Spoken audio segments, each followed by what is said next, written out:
Hər vaxtınız xeyirli olsun. Bu dəqiqələrdə Bakı Məhkəmə kompleksində təqsirləndirilən 15 nəfər Ermənistan vətəndaşının barəsində olan cinayət işi üzrə açıq keçirilən məhkəmə prosesi davam edir və növbəti baxış iclası keçirilir. Bugünkü iclasda da iş üzrə keçən çoxsaylı sənədlərin, sübutların tədqiq olunması ilə iclas davam etdirilir. Qeyd edək ki, həmin sənədlər, sübutlar, hadisə yerinin baxış protokolları, məhkəmə tibbi ekspertiza rəyləri, şahidlərin, zərərçəkmişlərin, təqsirləndirilən şəxslərin ifadələridir.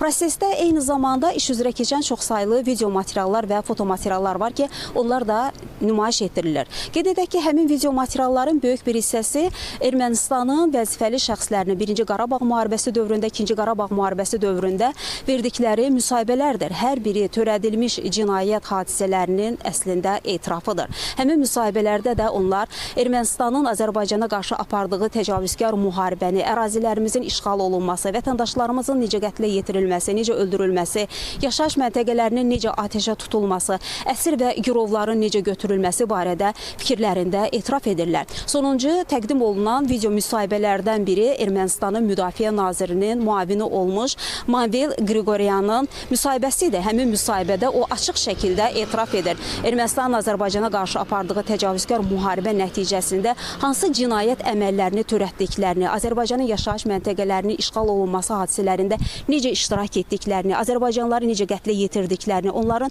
evlərini necə talan etdiklərini həmin müsahibədə açıq şəkildə etiraf edir. İş üzrə qeyd edək ki, bu cür faktlar, sübutlar olduqca çoxdur və onlar məhkəmə prosesində bir-bir tədqiq olunur. Qeyd edək ki, bu 2548 epizod üzrə toplanmış sənədlər, sübutlardır. Hamısı ayrı-ayrılıqda məhkəmədə tədqiq olunur. Sənədlər, sübutlar tədqiq olunduğu müddətdə eyni zamanda təqsirləndirilən şəxslərdə müxtəlif vəsadətlər təqdim edirlər məhkəməyə və onların vəsadətlərinin qanun çərçivəsində olan vəsadətləri məhkəmə tərəfindən təmin olunur. Proses açıq keçirilir. Təqsirləndirilən şəxslərin hər birini iki müdafiəçi hüquqlarını müdafiə edir. Eyni zamanda iclasda çoxsaylı zərərçəkmişlər də iştirak edir ki, onların da hüquqlarını, zərərçəkmişlərin və zərərçəkmişlərin hüquqi varislərinin də hüquqlarını onların qanuni nümayəndələri məhkəmə prosesində müdafiə edir.